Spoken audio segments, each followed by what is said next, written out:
All right, well, welcome everyone. We are going to begin our event here today for Deep Dish Dialogues. Thank you for everyone for joining us today. So we've got pretty much a full house here in person, but we also have a lot of people joining us online as well too. So welcome to everyone. We're really excited to have you here today. My name is Rebecca Gordon. I am the Anita Stewart Memorial Food Lab Manager here at the University of Guelph, and it is a true joy for me to be able to put on these Deep Dish Dialogue events, which we put on about once a month, and we always feature different experts and researchers and chefs. And today's going to be a pretty great conversation, I think, about wild versus farmed food. The idea of this event kind of came about because it's springtime. We're thinking a lot about growing food. I always get really excited when I see the first wild ramps pop up. And for me, I'm like, ooh, all the exciting possibilities that are happening. But there's also lots of other ways that we're growing food and we're learning about our food. But I think a really important way for us to begin our conversation today is just by acknowledging that we get our food from the land, and we need to acknowledge that we need to care for the land. And so just in honoring the land today, I want to make sure that we are all aware that the Anita Stewart Memorial Food Lab here at the University of Guelph resides on the ancestral lands to the Arawandran people and the treaty lands and territory of the Mississaugas of the Credit. This area is covered by the Dish with One Spoon Covenant, which is a pre-colonial agreement which states that we must care for the land by only taking what we need and ensuring that there is enough for future generations. This is an important lesson that we can collectively continue to learn from today. Much of our conversation that we have today, focusing on making sure that we're sustainably using our resources, and we will be touching on a lot of different topics from Indigenous food sovereignty to access to food, and it's going to be wide-ranging. But to kick things off, because I've spent enough time here talking, we've got Chef Destiny here, and for those who are online, it smells amazing here in this kitchen. And Chef Destiny is the owner and chef of Food Zen and also Cedar Spoon Indigenous Catering. So welcome. Thank you. Thank you for having me. Yeah, so my name is Destiny. I am Anishinaabe. My mom is from Rainy River, which is a reservation very close to the Manitoba border. She's part of the 60 Scoop. So if you don't know what that means, it means that instead of ending up in residential school, she's part of a group of kids who were scooped from their communities, forced into foster care. So she spent about 2 years there in foster care before she was adopted by a family in Waterloo Region, which is where I was born and raised. About 7 years ago, my brother was going through some hard times, and he came across an organization called Healing of the Seven Generations, as well as Crow Shield Lodge. And it was the first time in his life where he felt this sense of connection that we didn't even know we were missing. We always knew we were Indigenous. We always knew we were Ojibway. My adopted family didn't hide that from us. We just didn't know what it meant. And my family was farmers as well, so my parents were kind of the first people to move to the big city of Kitchener and leave the farm. But that idea of kind of eating what you grow was something that was embedded into my family's upbringing. When I went to my first Indigenous event, my first thought, being a chef, being a foodie, was I can't wait to eat Indigenous food. And when I got there, most of the things that were being served was sandwiches and fruit and veggie trays, and I was like, where's the Indigenous food? So I've made it my healing journey and my reconciliation to get back to my roots through food, and I'm really happy that I'm going to be able to share some of that with you as well today. Thank you. Thank you for sharing that with us about your history. And I think the one thing that's so special about food is that it is able to connect people and share stories. For sure. So it's one of those things I always say, breaking bread is when you sit down, you eat each other's food, and you listen, right? And so breaking bread is a very big part of the family I grew up in, but it's also a really big part of the Indigenous way of life. Well, thank you. So should we segue into what are we making today? So today, one of the things that I learned, growing up in a farm family, I thought, oh man, my family goes to the farmer's market. We have these animals that we're raising. There's food in the backyard. So in my mind, I thought that was considered Canadian food. And as I started deep diving into Indigenous ingredients of Canada, I quickly learned that pigs, cows, and chickens came with the settlers. So that's the main source of our food diet here in Canada. But then I started thinking, well, if pigs, cows, and chickens came with the settlers, what was here? And so I found this amazing bison farm right in Ayr. So it's not far from here, they raise bison as best they can as if they're wild. And so they let them roam where they want to roam, they let them do what they want to do, and what that does is it helps the bison keep the original way that the meat should be. So with farmed meat, as an example, there's saturated fat. Saturated fat is something we're always told to avoid. You know, it causes heart attacks, things like that. With game meat, or meat that is farmed in a way that it's as if it's wild, there's very low saturated fat and sometimes none at all. Farmed meat is the only meat that has saturated fat. And so today we're going to use this bison. It's a short rib. So any recipe you have with beef, you can substitute bison. It tastes similar to beef. It cooks like beef. So if you have a recipe you like short ribs, use that recipe, but substitute it for the bison. The other thing that we didn't have was all these processed sugars. We had natural sugars like maple syrup, we have some birch syrup, but you can also boil it right down until it crystallizes into like a maple sugar. And so I'm going to use this maple sugar just to give a nice coating on our bison here, and that'll give it a nice crust. So this is something we would have used as opposed to the white sugar that we're used to. I'm also going to take some sea salt. So sea salt is indigenous to Canada. We would have traded that with the indigenous people who live near the coast, because we obviously don't have an ocean here in Ontario. But this is a smoked sea salt. So they've just taken the salt and they've smoked it with some oak. So I'm going to add some of that sea salt to it. But most of the time when you're cooking meat, it's usually salt and pepper. We didn't have peppercorns in Canada, but we did have juniper. And so, sorry, let me just grab this. So this is kind of what a juniper bush looks like. If you have a garden, especially in Canada, you tend to have these kind of juniper bushes. They grow berries on them that are similar to blueberries. And one of the ways that we were told was that this was poisonous, so don't eat it. So government would often take meat like bison and call it exotic, even though it's domestic, so it was very hard to come by. They'd take a juniper bush, which grows naturally here in Canada, and they would say it was poison, right? And these are different mechanisms they would use to force Indigenous people into the reserve. But you can eat these whole. They are a peppery taste, so they're not exactly delicious on their own. You can squish them and turn them into almost like a grind for pepper. They're great for soups, stews, putting on your meat. So you can do whatever you would traditionally do with pepper, you can do with these little guys. And if you do want to plant a juniper bush, the first few years you won't see the blueberries. They'll be green one year, I think they're white one year, and then eventually they'll be blue. So usually on year 3 they turn blue, and then you can harvest them and dry them out. So we've got our juniper there, we've got that, and I'm just going to give it a quick sear if this wants to cooperate with me. So why do you give it a quick sear? So we're going to brown it. I'm invisible. So we're going to brown it because what that's going to do is it's going to hold the moisture and the juices in here. You don't have to, but what you'll find is that when you go to cook it or braise it in the next step, it'll just kind of fall apart. So this will help keep it held together so that it doesn't fall apart during the cooking process. I have sunflower oil here. There was no olive trees in Canada. Although we use a lot of olive oil, sunflower oil is something that we would have used. We would have taken the sunflower seeds, pressed them, and turned them into an oil. So instead of using olive oil, you can use a sunflower oil.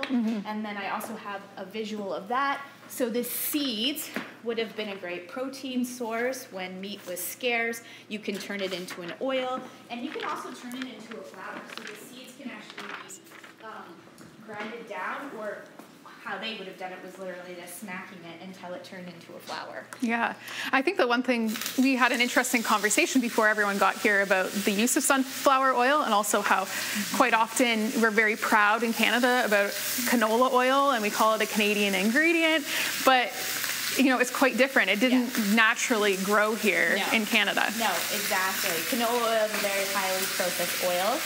It's also not very good for us, so I usually try to avoid it. So if you want, you can substitute sunflower oil or even a vegetable oil is good too. So I'm just going to cut up some leeks. So in the French cuisine, they have what's called a mirepoix, which is typically made up of onions, carrots, and celery. We didn't have carrots and celery in Canada before the settlers, but we did have wild onions, so today I'm using a leek. And then traditionally we would have added, say, turnip or squash to this as well, and that would kind of be like the starter of a soup or a braised meat. So I'm just going to season this up a bit once this is brown. Turn that over. So again, any recipe you have with beef, you can use the bison. Okay. It's very lean. It doesn't taste gamey. Like a lot of people will say this wild meat is more gamey. It's not. It tastes very much like beef. A lot of places I go, they wouldn't even know it wasn't beef. If they ask me, what are we eating today, I will let them know it's bison. But if they don't, they usually come back and say that beef was good. And I'm always like, it's not. Do you find that's a little bit of a struggle you sometimes have? Is that people aren't educated or they're maybe afraid of? I think because the government has labeled it exotic, it puts that instant fear on us. It's exotic. But if you go to other countries in the world, we're one of the few countries in the world that don't eat our own food, right? And so if you go to, say, Australia, I'm pretty sure you're going to try kangaroo, right? But here we would call it exotic, and we'd kind of be like pushed off by it. And so that was a great mechanism to make it so that we weren't eating the indigenous food of Canada. So I'm just going to throw that into my pot. Today I'm using an Instant Pot. If you're going to cook this at home, you can easily cook it at home at 350 for 3 hours. But I'm actually going to cook it in the Instant Pot because it can get it done in like an hour. So this is just a great way and a shortcut. I know a lot of people got on the Instant Pot bandwagon and then never used it. Everyone has collections in their closets. Exactly. But this is a great way to get braised beef. Like I cook short ribs, pork ribs, anything in here. So you can have that on a Wednesday in like an hour. So it should kind of allow you to eat those types of foods through the week. So I'm just going to give this a quick saute, and I'll add this to the pot. And then the other things we're going to add to this is some sumac. So again, especially in Canada, we've kind of been told that sumac is poisonous. Our government also believes that they're very beautiful and that they should be planted everywhere in our community. So when we show you this picture, you're probably going to look at it and go, wait, I've seen this before. I know, yeah. And you can actually use this. I'm just going to add it here first. So what does sumac taste like? Yeah, so instead of using limes or lemons or oranges, things that wouldn't grow here because that needs to grow in tropical environments, we would have used sumac. And these sumac bushes, when you plant them, they do grow wild. They're everywhere. I'm sure if you walked outside, you'd find one. Once you plant a small one, within a year, it's this massive thing. And the flowers in the fall will be this beautiful red color.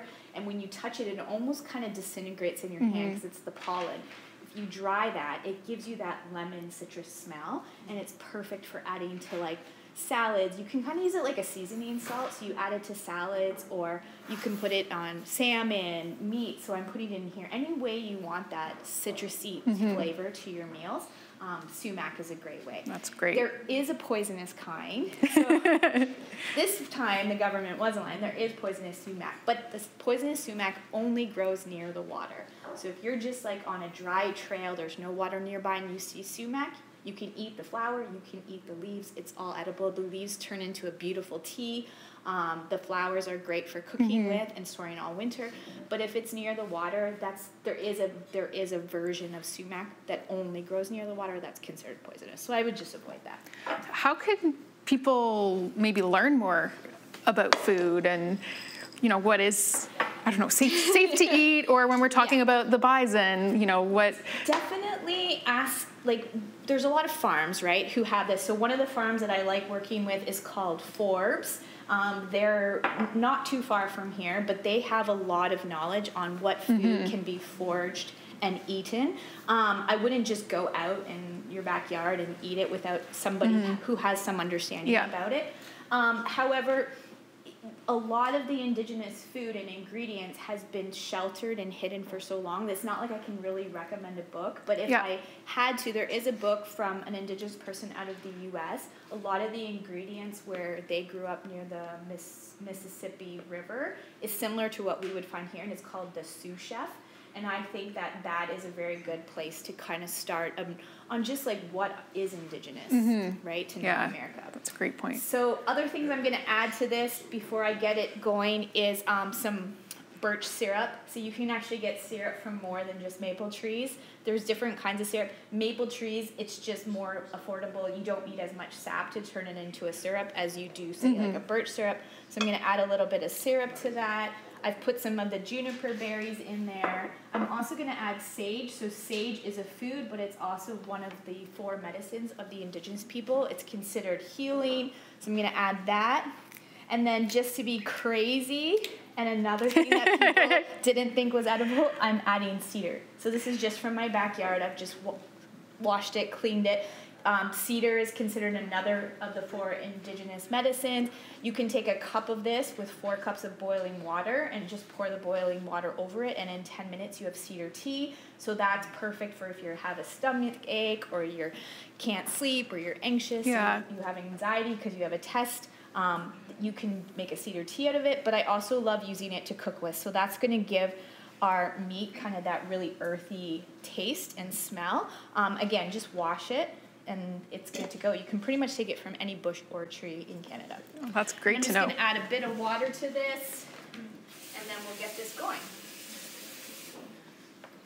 Perfect. Okay. So again, if you're cooking this at home, you can cook it at 350 in your oven for 3 hours. If not, you can cook it in the Instant Pot for 1 hour. Okay, that's great. So then the next thing we want to do is we want some sides to this. So I wanted to bring up the wild rice. So we have wild rice here. Wild rice is actually not rice, it's a seed. Wild rice grows in the water, but it can't grow in more than 6 feet of water, and it needs to be fresh water. Okay, I think we've got it right here. Yeah. So when you think about wild rice and why we don't have access to it as much as we do, and I've just said it grows in fresh water near the lakes. Most of our lakes have been taken over by beaches, cottages, private property, boat launches, marinas, and so wild rice, it's not considered exotic, but it is a specialty food, right? Because we have very limited of it, and any wild rice we tend to grow in Canada gets shipped out of Canada. There are 4 wild rices in the world. 3 of them are Indigenous to Canada. And so it's huge. Flavor-wise, it's got kind of a woodsy flavor to it. However, it's more like pasta, where there's kind of an al dente, that little bit of a bite to it. It takes about an hour to cook. But you can, if you have an Instant Pot, another reason to use it, 20 minutes. And we'll make sure that all these recipes are posted so that you guys can try this stuff at home. This wild rice comes from a farm near Rainy River where my mom was, and they've really kind of gone back to the Indigenous way of things where they're harvesting it by hand. It's called forage, like foraging, north, and they have this rice. The other thing, too, is that they reserve what they can and they'll replant it for the next season. Okay. And so this is something that is a delicacy in the Indigenous culture. It has proteins, it's got nutrients. So again, if you're a vegan or a vegetarian, it is a great resource for that. And as I've been talking, you'll notice that there's no dairy and there's no wheat. So Indigenous food is naturally dairy-free and gluten-free, because even though we had grains, we didn't have the mechanism to turn it into the flour that we're used to today. Yeah. And cows came with the settlers, so there was no dairy. Yeah, I was actually reading that wild rice, I'm not sure if this is true, so maybe I shouldn't be saying this, but I was reading that wild rice is the only cereal that's Indigenous to Canada, so all of the wheat that we know of and we're proud of in Canada was all brought over by the settlers. There was some forms of wheat here, but we wouldn't have used it in the way that we do today. Okay. Exactly. So we're going to take this wild rice, and you can eat it sweet or savory. So sometimes I turn it into a wild rice salad. So a lot of you have probably tried like a quinoa salad. Use wild rice instead. It's super hearty. It's great if you're a vegetarian or vegan. And then I'm going to add some mushrooms to it, so we can actually invite our friends. Oh, perfect. Okay, that's great. So today we're doing all this talking about mushrooms, and we wanted to invite Nykole Crevits. Nykole is the owner of Noki Farms here in downtown Guelph. She's got an amazing knowledge of mushrooms, and she actually grew the mushrooms that we're eating today. So can you maybe just fill us in? First of all, tell us a little bit about Noki Farms and how you started it, and how did you get here, I guess. Right. Good question. Hi, everyone. Thanks for having me. I'm excited to be here and see somebody else cooking with our food. It's always exciting. So Noki Farms was born kind of a little bit of like a very procrastinated hobby that my partner Carl and I just always thought about growing mushrooms, but never really got around to doing it. And then, as with everyone else who kind of developed some new hobbies during the first round of lockdowns, that's what we did. We didn't have the backyard that everyone else had to grow thousands of tomatoes. So for us, we had our living room as our hobby area, and we started playing around with growing mushrooms. Very quickly escalated to us taking lots to our neighbors every other day, and they were starting to get sick of us. Our family was starting to get sick of us, always showing up with a cooler load every time we visited. And then fast forward a little bit of time, we realized how much we were saving on our grocery bills by growing some of our own food, and then looking at the change in the supply chain during the lockdowns, and seeing that food accessibility and pricing and sustainability was a lot bigger of an issue than we had originally realized. So we kind of turned that into a business with the fact that we were able to grow indoors year-round with controlled environments, and then did a startup pitch competition and an incubator with Conestoga College, and here we are today growing mushrooms to share. Well, congratulations. I know so many people that are always talking, have you had Noki Farms mushrooms yet? They're so delicious. And I love too that element of access. We can actually have them year round. But for those that maybe don't know, what are we cooking with? Nobody sees it anymore. So I brought along some bear's head with me today. A lot more people have heard of lion's mane mushroom, which technically isn't a mushroom, but it's a fungi. So bear's head is very closely related. It's like a first cousin, essentially, to lion's mane. Similar flavor. It's got a really mild profile to it, with almost like a crab or lobster texture and flavor without the fishiness. But it also is able to soak up a ton of other flavors, so it's really versatile in whatever you want to sneak it into. And it's also something that is that you can forage in the area throughout most of North America. I almost said Ontario only. Most of North America. And so are there any flavor differences between a mushroom you could forage like this one and the ones that you grow? That's a good question. We were talking about this beforehand. We haven't done any side-by-side comparisons of wild versus farmed, but just taking in like the general concept of like the terroir of your food, like usually people only talk about that when it comes to wine, but there's the whole environment. Like when we're growing indoors, we're in control of exactly what they're growing on, exactly the humidity, the temperature, the light that they're getting. There's no other unexpected inputs or changes to the environment. Whereas in the wild, you can have a dry season, you can have just different interaction with different things around it. So that all contributes to its flavor, but it's a little bit different every time. Yeah, so. Well, the predictability though must be really nice. And for those that don't know, how do you grow your mushrooms? So in a short version, I'm sure it takes a lifetime to understand. In general, we're kind of just giving them the ideal conditions, but in a much shorter time frame than what they would be exposed to in the wild. So we're growing them in, kind of think of like a late spring day or an early fall when it's kind of still mild temperatures, so it gets a little bit cooler at night. You've got like ambient humidity, usually from like a lot of moisture being on the ground. So we're increasing the humidity, giving it nice room for temperature. Think about the temperature that we're in now. And lots of fresh air. So thinking about outside, they're getting lots of constant airflow. And we're just kind of emulating that in a predictable way so that we can get more ideal and consistent outputs for them. Okay, that's great. So it looks like, Destiny, there you're sauteing them up. Yep, I'm just going to saute them up. I've added a little sea salt just to get the moisture out of there. It brings out the natural sugars that you're going to see in the mushroom as well, so it helps caramelize it a bit. I'm going to add some sumac. Whoop, you lost it over here. It just gives it that kind of citrusy flavor as well. And then I'm also going to add the wild rice to that. So we're going to have it as a savory dish today instead of a sweet dish. Get that all mixed up. Perfect. So while you're doing that, I've got another question then for you, Nykole.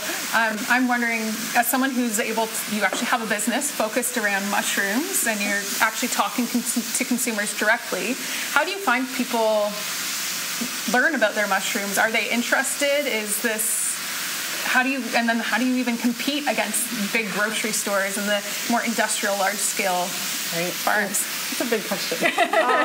So I think over the last few years, people have started to put a lot more value in like where their food is coming from. So it's been a big change. Just people are interested in what they're eating. So even if people have never tried anything other than a button mushroom, people are very curious. They see we have our table out with our mushrooms on display. They see them, they're like, "What is this? Like, is this art? Is it edible?" Yeah. So it opens up a lot of conversations, which is it's really reassuring. Then we also have people that know everything there is to know about mushrooms. They come to us because they know what they're after, which is also a really nice feeling. So yeah. And I've forgotten the second half of the question. So the second half of the question is how you're a small business and you're growing your mushrooms also in quite a small area too. And I'm just wondering, how do you manage to compete against our large-scale industrial farming system? It is tough. I think the biggest thing is that we're not trying to compete with like the big scale like button, cremini, portobello production, because that is very standardized and it's made for larger production. Whereas what we're doing is very hands-on, very small scale.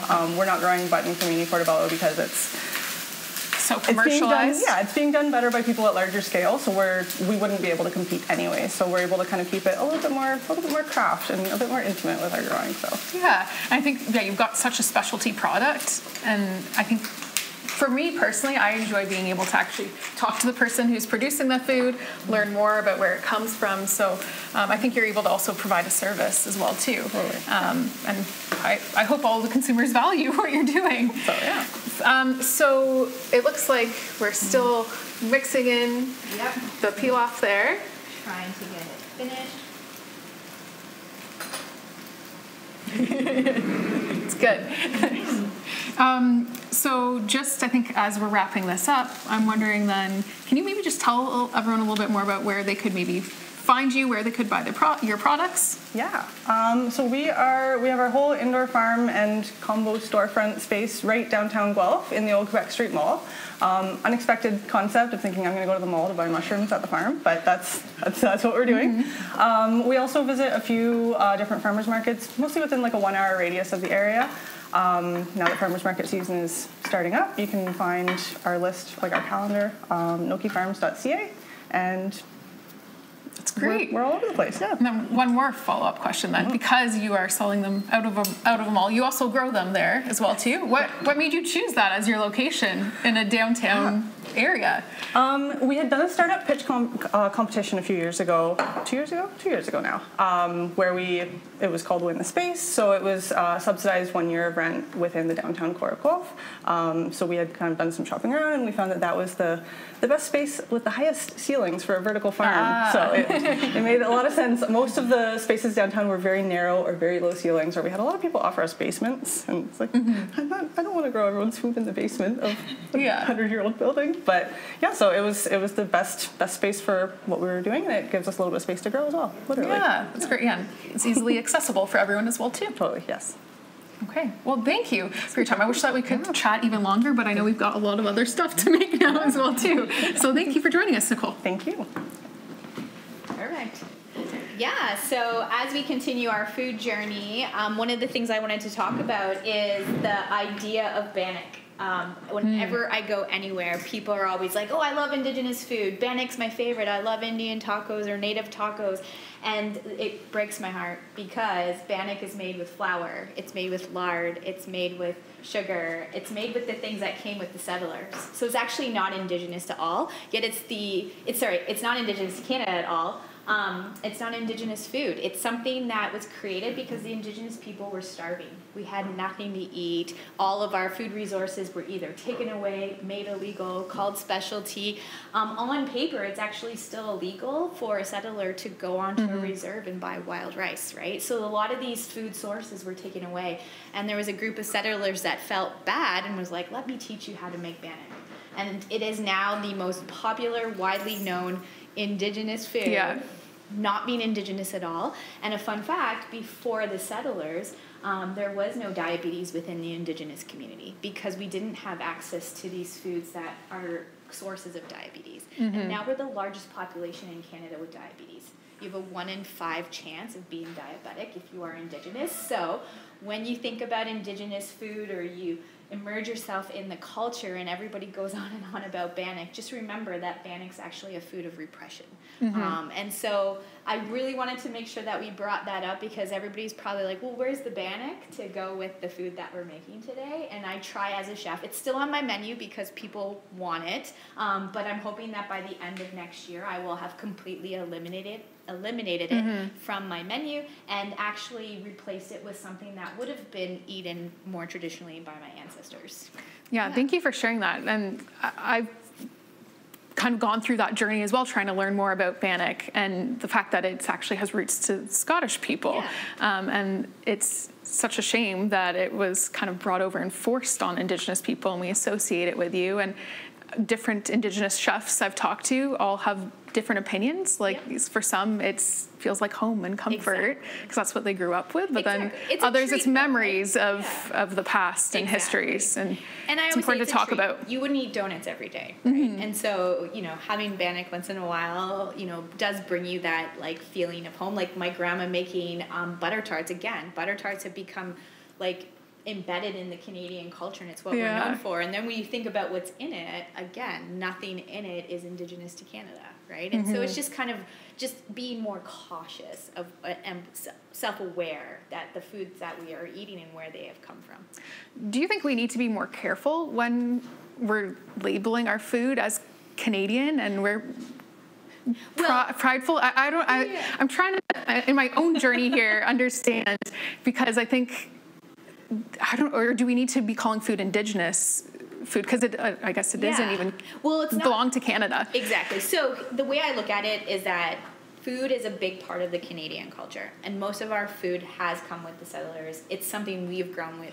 We've also learned, especially coming from a farm family, how to make those ingredients work so that they're growing in our own backyards and that they're not shipped. Even another fun fact, corn is not Indigenous to Canada. It's everywhere. But long before the settlers even came to Canada, Indigenous people in Canada, we would have traded that with the Indigenous people of Mexico.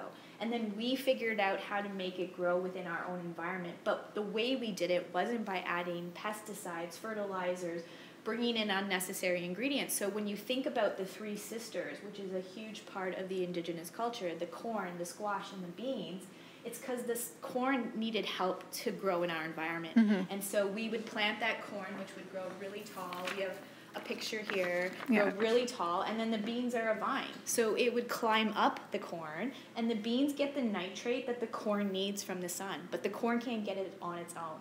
And so we would plant the beans with the corn. That would feed the nitrate to the corn. And then the squash, because our summers here can be very dry, we don't necessarily get a lot of rain, so the squash would keep the ground moist, and it would protect the other plants that were there. And we were able to do this combination planting without added like pesticides and things like that we now have to do today. So like, for example, we talked earlier about carrots and celery not being Indigenous to Canada. What are we adding to that, to make it grow here?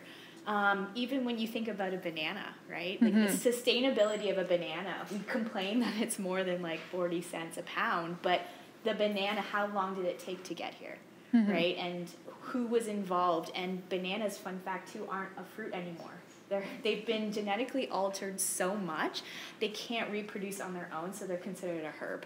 When I was a kid, you'd bite into a banana and there's those little circles of black seeds. They're not there anymore. So we've genetically altered it to be able for it to continue to grow in these mass productive farms to get to us, and then we complain that it's like $1 this week, right? So we really have to just be more cautious about, it might not be an ingredient Indigenous to Canada, but where did it come from? What is the sustainability of continuing to manufacture that in the mass way we've been doing it? Indigenous people didn't believe in overindulging, right? We ate what we needed to survive. Right? You killed an animal and you'd use every part of it, and you would only take what you needed from the earth. just to survive. It wasn't about overindulging and having these mass like dinners. It was, what do I need to survive? And then you're not wasting resources either. Mm-hmm. And I think it's also as well, that idea that you're preserving and you're sharing with other people as well too, or not even just people too, like anyone in the whole system. Exactly. Yeah. So one of the things that are indigenous to Canada is these awesome fiddleheads. They're hard to find now. You can still get them at farmers markets. However, it is the end of the season, so you guys get some of the last of what we have today. And we have another. Yes, thank you. You're doing a great job here. So we here at the University of Guelph have a really great researcher. She's an Arrell Scholar, and she's currently just about to finish up her master's degree in environmental sciences. We've got Rosemary Brockett here, and her research is actually exploring fiddleheads. So we thought it would be the perfect expert to bring us in, today. So, and just before, just so that you guys know what I'm doing while they're talking, is with the fiddleheads, they just have these little ends on them. I'm just cutting them off before we boil them down. So first of all, maybe before we get into your research and while we're talking about fiddleheads, first of all, how do fiddleheads grow? Sure. So, can we talk about the plant a little bit? While we're seeing it being chopped up. Yeah. So fiddleheads are the immature leaf of the ostrich fern plant, or we would call it a frond. And it's when the frond is less than about 15 centimeters tall, the leaf is still all curled up, and that's when we harvest them, and then they can be consumed as a vegetable. Thank you for that background. Now, can you tell us a little bit about your research? What are you trying to do with fiddleheads? Yeah, so my research is looking at how we can bring the plant that fiddleheads grow on, ostrich ferns, indoors and grow them inside so that we can produce fiddleheads year-round. And that would allow fiddleheads to become a bigger part of our diet, because then we could access them more than just in the spring. And are there benefits to accessing it more than just in the spring? Yes. Why would we want to have access? Yeah, so as Destiny said, they are endemic to Canada and many other parts of the world. You get them in Northern Europe, Russia, and Asia as well. But they're a local vegetable, and they're also very nutritious. They are full of omega-3s, which we usually get in seafood. They have as much and more antioxidants than blueberries, which are usually considered a superfood. So they're very nutritious, but they're very underappreciated right now, and we can only get them for a few weeks in the spring. That's great. Mm-hmm. So you grow your fiddleheads when you're doing your research in a controlled environment system, and same with Nykole with her mushrooms. Can you describe a little bit about what a controlled environment system is? Yeah, so controlled environments are basically any environment that we're growing plants where we're controlling the environment. So that includes everything from like a hoop house at the most basic end up to greenhouses, advanced greenhouses, and vertical farms. And in vertical farms, we're providing everything to the plants. We're providing the light through usually LED lights. We're controlling the humidity, the temperature, the CO2. We're providing the nutrients. And that allows us to optimize the conditions to grow plants efficiently. It also allows us to optimize the conditions for certain aspects of the plant, say medicinal properties. For mushrooms as well, it's great. So, yeah. Okay.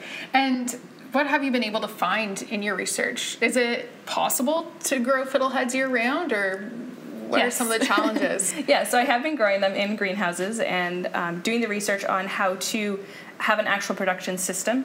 So it's really just looking at what are the unique needs of the plant. There's some particular aspects of the ostrich fern growth cycle. They need a certain amount of cold exposure in the winter to grow again the next year. So learning about that, what do they need and how can we mimic and provide that in a controlled environment.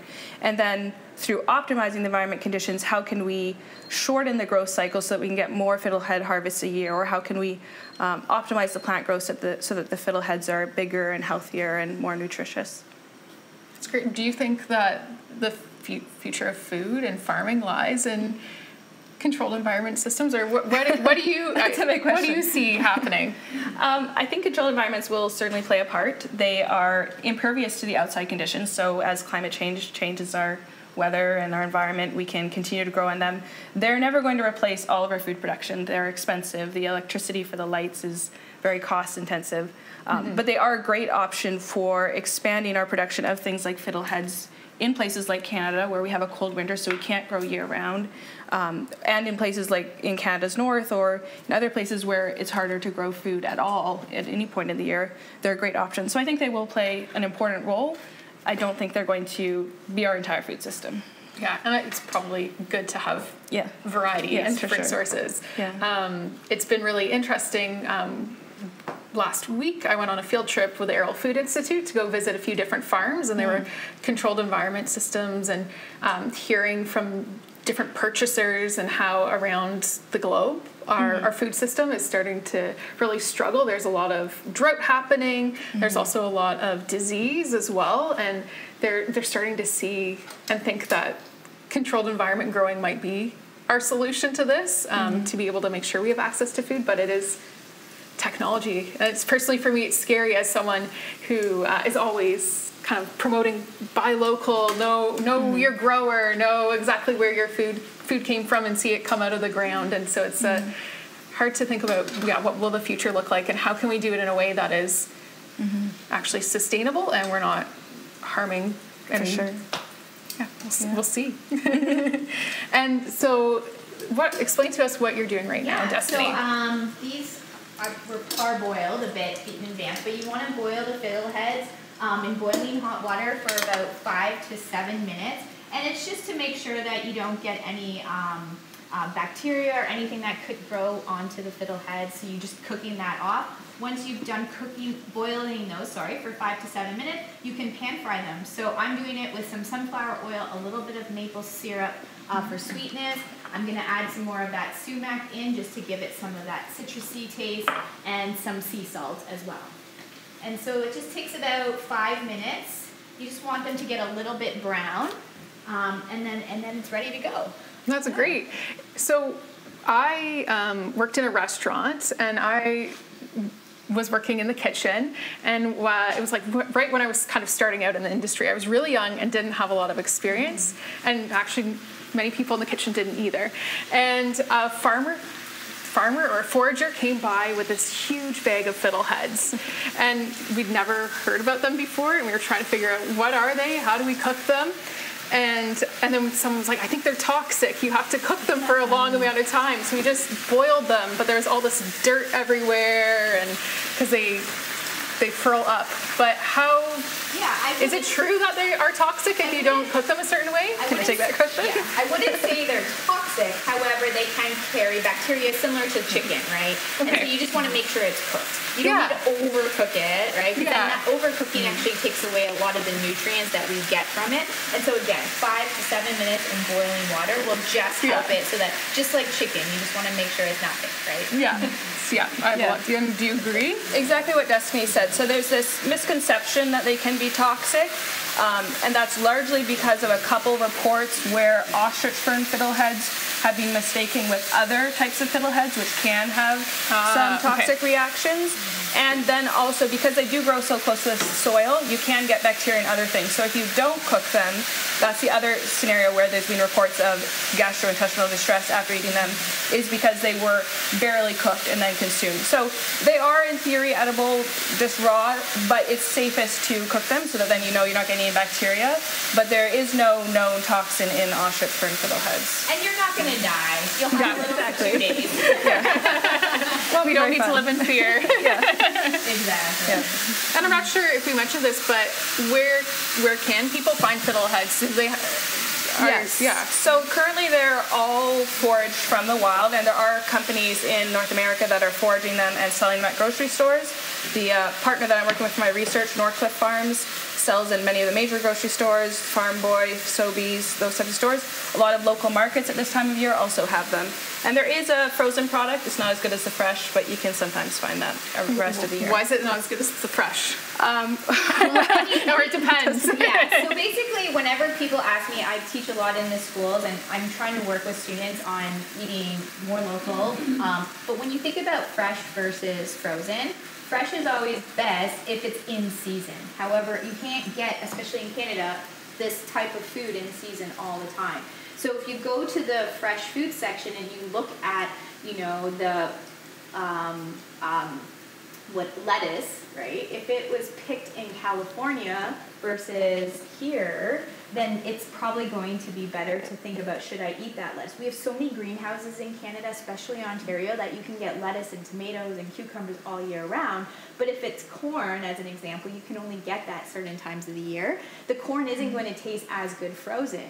But I know that as a consumer, if I go in January and I see corn in the fresh section, where did it come from? It would have been picked probably before it was supposed to. It's lost a lot of the nutrients that we want from that. So then you have to think about frozen, right? With fiddleheads, you can get them frozen. They don't taste as good as fresh, but it's going to be better for you than trying to get fiddleheads that were shipped from who knows where in the world. And I would just say, if you do get them frozen, just cook them straight from frozen, because thawing them is going to give them that kind of bitterness to it. Mm-hmm. Okay. And then while I have both of you here, so fiddleheads are Indigenous here, and kind of foraging has really taken off. I would say in the last few years, it's become something really trendy. I think I see a lot of white settlers really getting into it and maybe not understanding how to do it responsibly as well. And so I've definitely personally seen a lot of people over foraging and over harvesting, and can that have an impact on the plant and how it grows? Yeah, for sure. Research has shown that harvesting more than 50% of the fiddleheads has very serious impacts on the plant for its future growth. So you should never harvest more than 50%. And when you're foraging in the wild, it's hard to know if someone's already been there and foraged them, because they will replace those fronds when you pick them off. But yeah, it is a concern over foraging for sure in popular areas. You have to be very careful. Mm-hmm. So by learning how to farm an Indigenous and cultivate an Indigenous ingredient, could that be a way for us to provide better access, a solution? Or it's also changing the way we farm, right? Because the way we farm right now, it's just to mass produce as much food as we can so that we can then sell it, and how much of that goes to waste. And then there's so many foods that don't even make it to the market or to the store because it looks, not perfect, right? And so it's also thinking about, how do we farm? Do we switch more to this idea of having like a farmer's market, right? So then they're only bringing what they know they can, sell that day, what people are going to eat, that demand. Learning to grow more in our schools, like we have so many schools who have access to this land. It's how do we learn to grow our own food? And then you can forage from your own property, your own backyard. So, none of this is going to happen in our generation, but it's just this idea of not overproducing, over-consuming, and also thinking about what can we do ourselves, what can we grow in our house during the winter. You can grow lettuce all year around, right? So it's just what do we do for ourselves, and especially with this food shortage and food costs going through the roof, doing you can plant so much food with just like $5 compared to like what you would buy for $5 at you're not getting a whole meal for $5 at a grocery store, right? It's hard to find. Yeah. And do you remember what the question was? I think so. Do you have your opinion and how? Yeah, I think, is farming able to help? I think the benefit of, or one of the benefits of, it's a complex question, but one of the benefits of learning to cultivate something like fiddleheads is it increases access. It allows more people to enjoy it.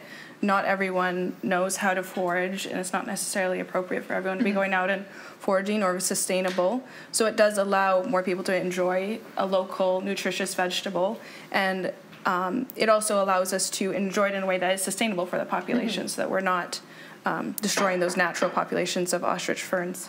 So I do think there are benefits to it. It's a tricky topic, though. And I wasn't expecting us to solve all of our food system problems right here, right now. But I think it is very complex, and there's different ways to look at it. But I think education, it seems to be from Destiny's part of her answer, I think is really important. And then also, trying to think about new ways about doing things and doing them properly and having respect for our ingredients. For sure. For sure. Great. Yeah. And we can learn from other parts of the world. Like, there's parts of the world where when it is hunting season, a lot of the restaurants will stop sourcing their meats from farms, and they actually source it from the hunters. So it's like, how can we introduce some of these things in Canada too, so that we can actually eat that meat? And then also just some of the laws around what food we're growing. Like, why are we not eating more cedar and wild rice that grows here naturally and doesn't have to be shipped in, right? So it's just a different way of thinking. I see there's a question. Yeah, there's a question from the audience. Okay. If I could jump in. But the question is, what about wild versus farm salmon or other fish? Oh, yes. So just because the online audience probably didn't hear, the question is, what is the difference between wild and farmed salmon? And that is a huge question. Yeah, and it's so funny because I've actually only started learning this myself. So wild salmon is in the ocean. It's eating the coral, which gives it its beautiful pink color. And then I learned just recently that farm salmon, because it's not grown and eating the coral the way it is actually gray. And they dye it to make it pink, right? And so it goes back to, what do we have to do to make that plant grow, to have that animal? Like, even when I was a kid, one of my family members owned a pig farm, and I remember those pigs being born in the spring, and they definitely weren't big enough to go to market in the fall. And now they're full-grown, adult-sized pigs within like 3-4 months. So again, what are we doing to change our meats and our vegetables and our fruits so that we can get them to market faster, right? And so, like with the salmon as an example, it's gray. We dye it so that it looks pretty when we serve it in the restaurants and things. Yeah, that's a really complicated one, and I wish I had more to be able to share. I have been able to help assist with some research here at the University of Guelph, looking at chefs and their perceptions towards wild and farmed fish, and we found that they are incredibly confused. They don't know who to trust about the right information. There's so many different organizations for wild versus farmed fish, and also you can have different setups when it's a farmed fish. So some deteriorate the ecosystem more than others versus a closed net system. But man, I think I could spend an entire life trying to tackle that one and figure out what is right and what is wrong. And again, it's not over. Like, why are we over catching all of these salmon? Let them be in the wild, and like, let's change our mindset. Like, how much do we really need to survive? Yes, yeah, it's a great point. So it looks like we finised cooking the fiddleheads. I think we've probably got about 5 minutes left. Yeah. I'm gonna through the magic of TV, this beautiful finished product here. So we've got our braised beef short rib that's been braised with some cedar, some junipers, a little bit of that birch syrup. We've got our wild rice with the beautiful mushrooms that we have, and then our fiddleheads as well. And if you're lucky enough to be here with us in person, we will give you an opportunity to try some of these ingredients as well. That's perfect. It looks delicious. It smells great. Thank you for putting this all together for us. And I just want to ask you then to share with everyone, how can they participate? More about you and your business. Yeah, for sure. So if you're looking for, those pre-made meals that are cutting out the gluten, the dairy, all those kind of unnatural products, I do own a company called Food Zen. You can find us at foodzen.ca. So we either come into your house and cook your meals for the week, do your groceries, but we also have a delivery service. Right now we're delivering in Kitchener-Waterloo, but we are hoping to expand shortly. And then if you're looking for specifically Indigenous conversations or food, I own a company called Cedar Spoon, and we are the first the first catering company in Southern Ontario serving Indigenous food. Again, most of our ingredients are considered exotic or illegal or specialty, so my menu isn't purely Indigenous ingredients. However, I am trying to make sure that we're using at least ingredients that were grown here in Canada. And then with that, we also do a lot of conversations. So just like today, I come into the schools, I go into your workplaces, we'll bring the food, you guys can enjoy the food, and I will explain and talk about the Indigenous ingredients to help educate all Canadians on how we can start eating more ingredients that are Indigenous to Canada. And thank you. You have been doing so much work sharing these stories, educating people. I was really happy. I keep seeing you being kind of talking about different things. And I think talking is a really great way and sharing stories for us to start to learn. And then I think we all have a responsibility as well, too. I know me, especially as a settler, to continue to do more research to learn about the food system, how colonialism has also impacted how we grow food here in Canada. It's very complex, and there's a lot that we need to still continue to do to support.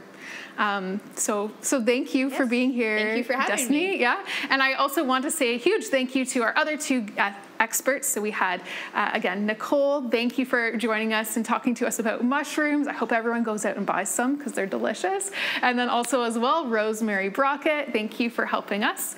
And thank you to everyone who's tuned in here today, either online or you've joined us here in person. It's always a pleasure to be able to welcome a wide array of people. We're starting to grow a little group of familiar faces where we're learning about food all together. And I just want to as well acknowledge that today's event is actually put together by the School of Hospitality, Food and Tourism Management at the Gordon S. Lang School of Business and Economics, and also the Arrell Food Institute at the University of Guelph. This has been a partnership for over a year now, and we have lots more events planned out. And our next one will be taking place on June 15th. We have guest chef Vanessa Ling Yu from Cater Toronto, and we're going to be talking about food justice in the kitchen. And so huge thank you again for everyone for joining in today, and we'll see you next month.